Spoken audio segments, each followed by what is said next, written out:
Página aqui, falar de uma outra polêmica também que movimentou e muito o noticiário ontem, né? O ministro da Fazenda, Fernando Haddad, pediu sensibilidade do Congresso Nacional ao analisar a proposta do novo regime fiscal. A medida prevê um limite de crescimento dos gastos públicos, né, em até 70% da variação das receitas. Eu estou tentando explicar isso aqui de uma forma mais clara. É mais ou menos o seguinte: se o governo arrecada R$100, ele pode aumentar as despesas até R$70. Eu acho que dessa forma fica um pouco mais clara. Me parece que esse é a coluna, né, vertebral aí do projeto. Ô Rita, como é que você viu esse projeto? Como é que o mercado recebeu? Qual que é a sua leitura sobre esse assunto?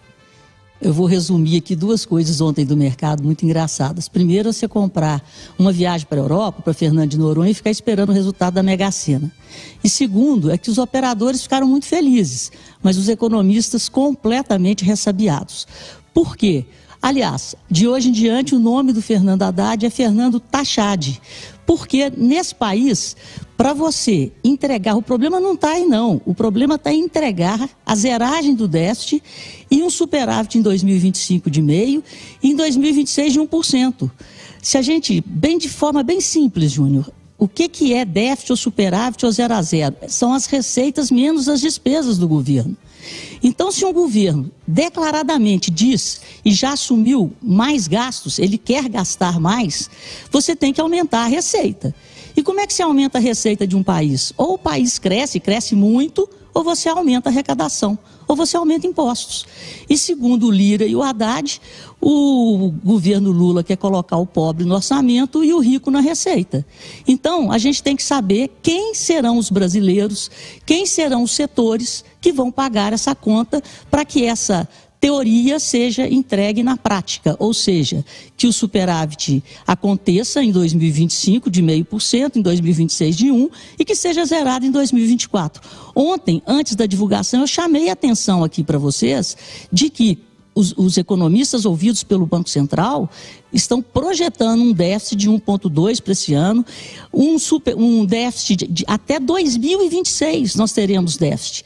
Então, a mágica é, vamos arrecadar mais. E segundo o Haddad, ele falou isso ontem na apresentação, a gente tem que pensar que quanto mais imposto a gente paga, menor será os juros. Esse é o raciocínio desse governo.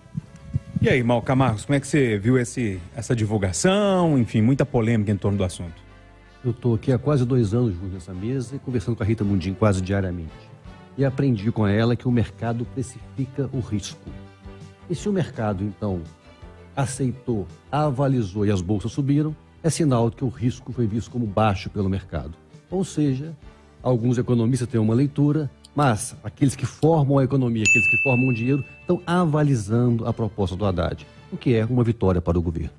E aí, Lucas Sagaz, como é que você viu essa história toda? Ô, Júnior, eu queria só destacar um trecho do arcabouço desse projeto que refere-se ali ao teto de gastos, né, que foi uma medida imposta no governo Temer visando responsabilidade fiscal. A gente não pode gastar mais do que arrecada e houve uma alteração, uma mudança proposta pelo Fernando Haddad, que propõe ali que possa gastar 70% de um eventual acréscimo de arrecadação no governo. Isso não pode significar um incentivo ao aumento de despesas, ao aumento de taxação do governo, né? A gente não pode criar, eu preciso de mais dinheiro para a saúde, então eu vou aumentar o imposto, a taxação em certa área para aumentar a minha receita e possibilitar que eu invista mais. Essa nova proposta fiscal não pode ser um incentivo ao aumento de taxas. Existe esse risco, é uma possibilidade. A gente precisa de responsabilidade fiscal, eu acho que o texto segue um pouco essa linha, mas com esse risco. A gente não pode confiar 100% também que esse governo não pense nessa estratégia para conseguir aumentar imposto também. Ricardo, tem uma diferença entre o texto que foi apresentado, o texto que vai ser aprovado pelo Congresso, e outra diferença ainda é se tudo isso vai ser colocado em prática, né? E aí, como é que você lê essa história toda? É como eu disse ontem, Júnior, se todo o plano for efetivamente cumprido, vai ser muito bom para o país. Agora, a gente tem que esperar ver isso acontecer.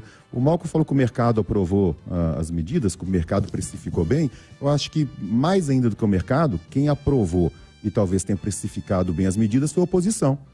Porque ontem eu não ouvi ninguém da oposição criticando o plano. Eles passaram o dia defendendo o carro blindado para o Bolsonaro. Então eu acho que eles também gostaram.